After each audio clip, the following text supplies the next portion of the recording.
The power of nonchalance. In a world obsessed with noise and reaction, where every opinion is shouted, every emotion broadcast, and every movement captured, there lies a powerful yet misunderstood trait: nonchalance. The man who does not flinch, who does not chase, who does not show his hunger, is the one others fear the most. This is not about apathy. It is about control, composure, and dominance disguised as disinterest. To be nonchalant is not to care less, but to care selectively, to conceal intent, and to remain unreadable. Appearances as weapons. Machiavelli understood that appearances are weapons. He taught that the prince must learn to seem composed even when chaos surrounds him, because once others see your desperation, they can manipulate it.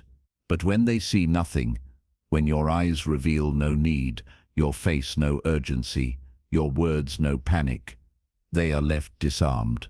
They cannot grasp you, and what cannot be grasped becomes dangerous. The nonchalant man. The nonchalant man holds his power in silence.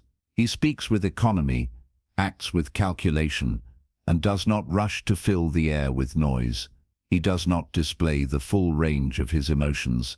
He is disciplined and deliberate. While others react to every slight, every rumor, every shift of the wind, he remains still, not because he is passive, but because he is watching, judging, waiting.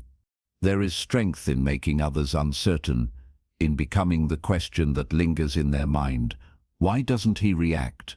Why doesn't he chase? Why doesn't he care? Their confusion becomes his advantage, their curiosity his control. The moment you stop reacting, the moment you stop reaching, you begin to draw others in.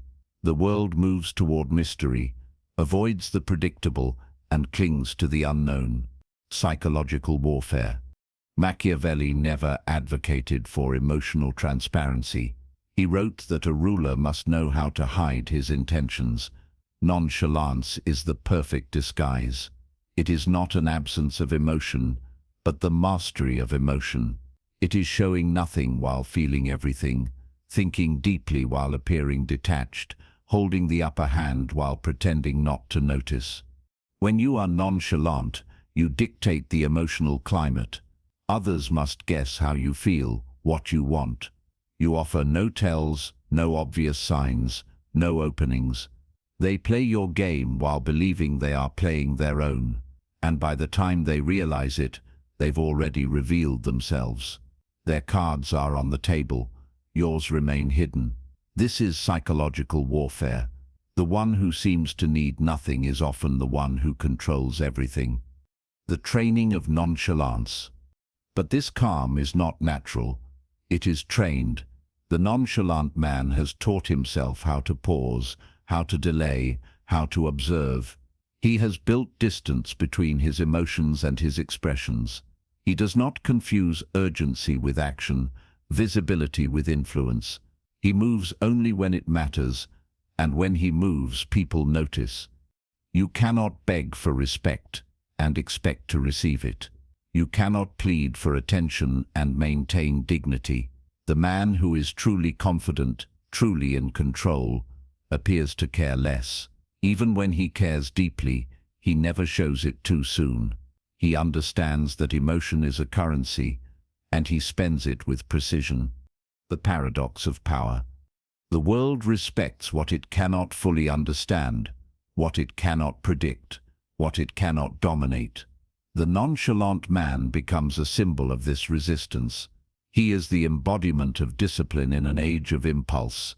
He is the ghost in the room full of noise, the one who reveals nothing yet sees everything. And in a world that's constantly shouting to be heard, the one who says the least often commands the most. Nonchalance as mastery. Nonchalance is not born from arrogance, it's born from clarity. The man who sees clearly has no need to react. He has already calculated the outcome, accepted what can be controlled, and discarded what cannot. There is no internal chaos to manage, so his external world remains still. He becomes untouchable, not because nothing affects him, but because he refuses to be seen flinching. Most people wear their insecurities on their sleeve. They apologize before they speak, laugh too loud, overshare, and look for validation before they've earned it. But the nonchalant man moves through the world differently. He doesn't look around to see who's watching, doesn't adjust his posture for approval. He stands as though he belongs because he has already decided that he does. This composure is unnerving. It threatens the frantic, exposes the insecure, because while others are trying to prove something, he proves nothing. He simply is. And in a world addicted to attention, resistance, and drama, the man who refuses to be shaken becomes impossible to ignore. The illusion of indifference. Machiavelli wrote that it is not enough to be strong, one must appear strong. In the same way, it is not enough to feel composed. One must appear unmoved because the appearance becomes reality. If others believe you are in control, they treat you as if you are. If they believe you are unaffected, they begin to question their own behavior. You control their perception by mastering your own expression. Nonchalance is not a costume you put on. It's not an act for approval. It is the product of a mind that no longer chases what does not matter. It's the reward for mastering your impulses, for breaking your dependency on attention, for realizing that urgency is often the enemy of power. The man who acts with urgency gives up the throne. The man who moves slowly, speaks sparingly, and waits begins to rule. The energy of restraint. There is an energy in restraint, a deep, quiet power that comes from doing less, saying less, reacting less. Every time you withhold an emotional response, you take ownership of yourself. Every time you let someone else reveal their motives while you remain still, you gain insight. And insight is the currency of advantage. Others may call it cold, distant, but the nonchalant man does not flinch at misunderstanding. He is not here to be liked. He is here to win. And winning in the Machiavellian sense is not about having more. It's about outlasting, outmaneuvering, outwitting. Do not mistake nonchalance for passivity. It is not weakness. It is patience with teeth, a kind of focused detachment that only the disciplined can hold. The presence of nonchalance. In every room there is one man who does not compete. He doesn't jump into every argument, chase every opportunity, or offer his opinion unless it's worth more than the silence it replaces. That man owns the room because his energy is rare. His presence doesn't beg. It commands. You may feel pressure to be loud, to assert yourself constantly, to take up space with sound, but in the end, those who are truly confident don't need the world's permission. They don't need to perform their power. They simply carry it quietly. And when that kind of quiet walks into a room, everyone notices. The paradox of power. Nonchalance is often mistaken for arrogance, but it is not built on ego. It is built on mastery, the mastery of timing, presence, and expression. It is the ability to feel deeply and show nothing, to be fully engaged while appearing perfectly detached. And that illusion, the illusion of not needing anything, creates gravity. People move toward what moves away from them, obsess over what ignores them, and submit to what does not beg. This is the paradox of power. The less you reveal, the more people imagine. The less you pursue, the more they chase. The less you speak, the more weight your words carry. The nonchalant man is not silent because he has nothing to say. He is silent because most things are not worth saying. He doesn't waste presence, doesn't dilute himself by being everywhere all the time. He waits, appears when it counts, and when he does, people pay attention. The discipline of nonchalance. Machiavelli warned that the appearance of virtue is more useful than virtue itself. Likewise, the appearance of indifference is more powerful than being truly indifferent. A man who truly feels nothing is numb, and numbness is weakness. But a man who feels everything and filters it with discipline is untouchable because he can sit across from chaos, insult, temptation, and still choose silence. You do not owe anyone your emotion. Do not owe the world your vulnerability. To be nonchalant is to say, I decide what matters, what enters my world when I speak, and when I do not. That is the root of confidence, not loudness, not confrontation, but the refusal to be moved unless it's on your terms. The cost of power. Watch how people panic in silence, scramble to fill it, confess too much, try too hard, give away the game because they can't stand not knowing what you're thinking. That is the leverage nonchalance creates. You say nothing, and they reveal everything. You must understand this is not about playing games. It is about controlling space, emotional space, psychological space.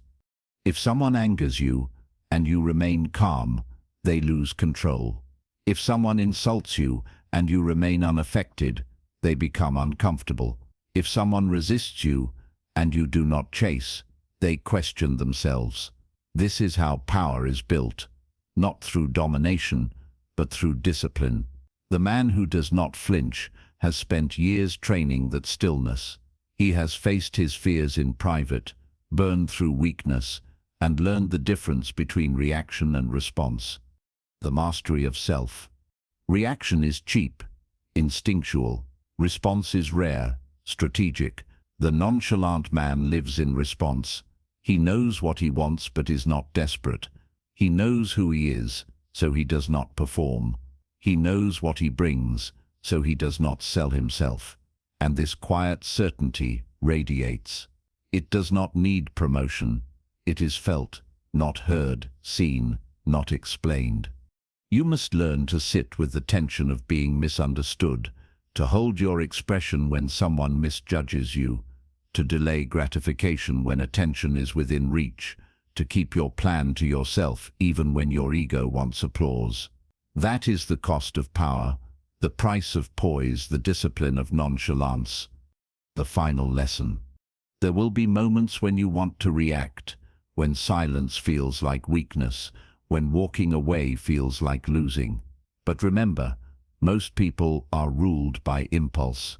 They act quickly, emotionally, loudly, and that noise is what buries them, makes them predictable, vulnerable, replaceable. The man who is nonchalant is never forgotten, because in a world addicted to stimulation, his calm is rare. His stillness feels unnatural. His restraint feels dominant. People don't forget how you made them feel, and being around someone who does not react, does not chase, does not need, makes them feel unsteady, but also curious, drawn in, engaged. This is how you shift the frame, not by fighting for it, but by refusing to be moved, not by convincing others, but by becoming the standard, a presence that doesn't seek validation, a mind that does not blink, a spirit that waits and watches and acts only when the outcome is already decided. Conclusion. There is a reason leaders speak last, why the strongest men don't shout. When you are truly powerful, your silence becomes a weapon. You don't need to rush into debates. Insert yourself into every conversation.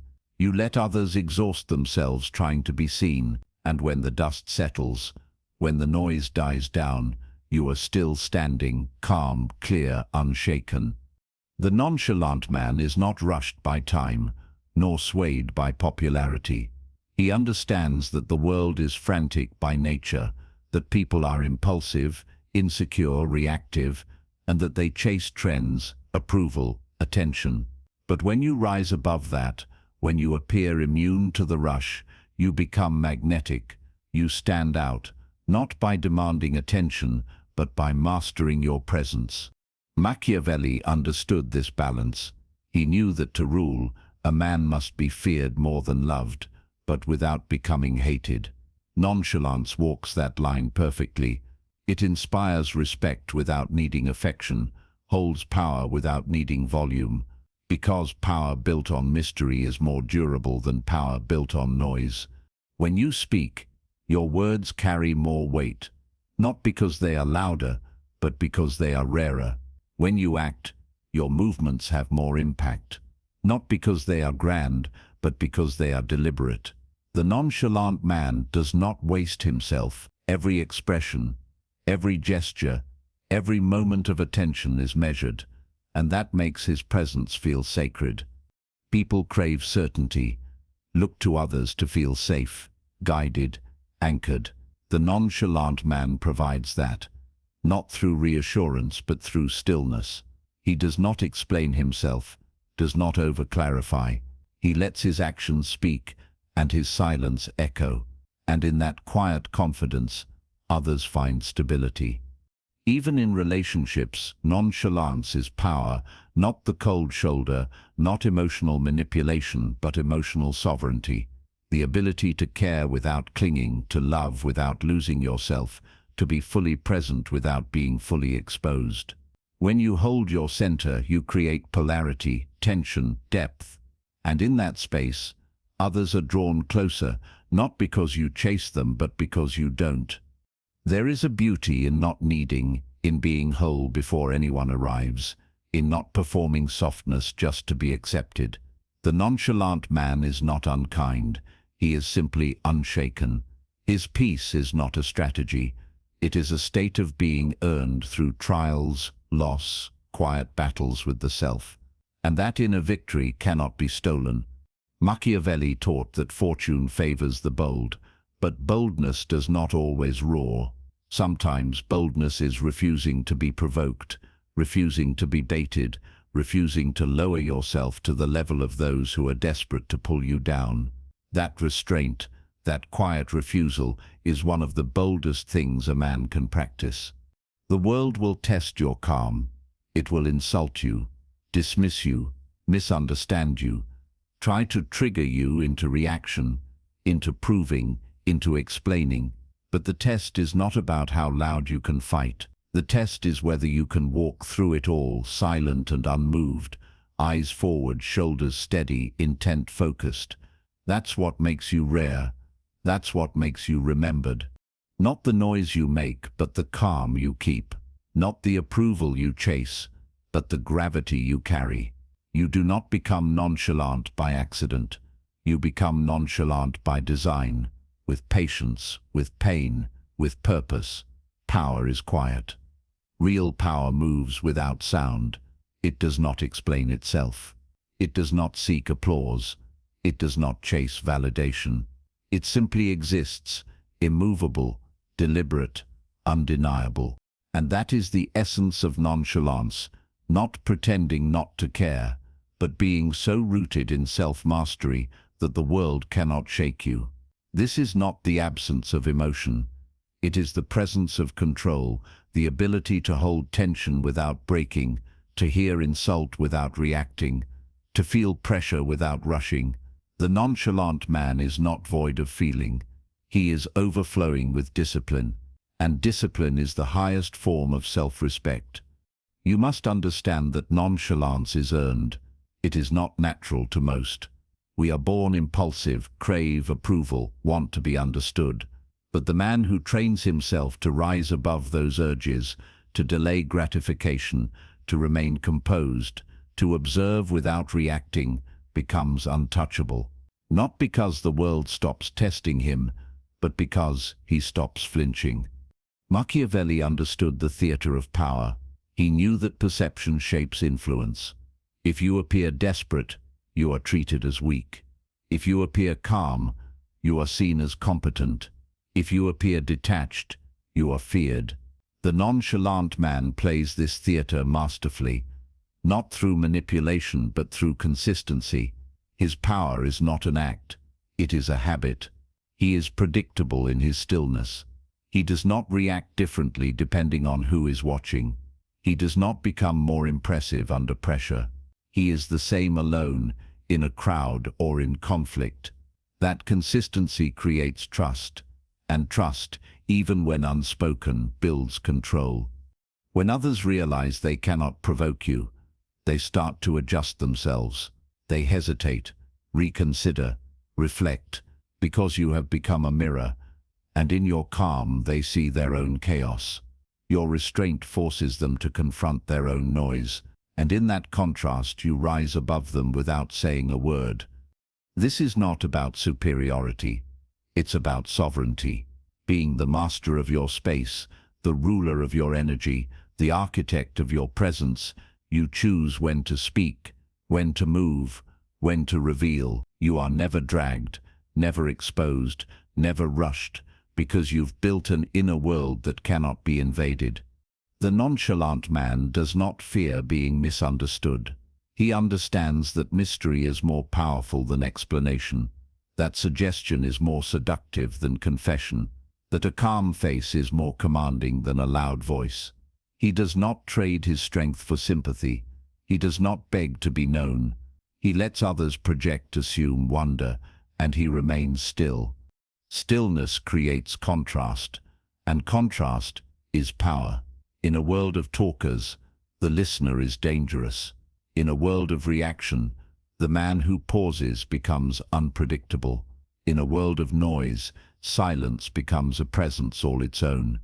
And that presence lingers long after the moment ends, because people don't remember everything you said, they remember how you made them feel. And to be in the presence of someone who does not need, does not chase, does not flinch, that feeling is unforgettable. That is gravity. That is dominance. You want to be respected? Then stop performing. Stop over-explaining. Stop reacting to everything that demands your attention. Start watching.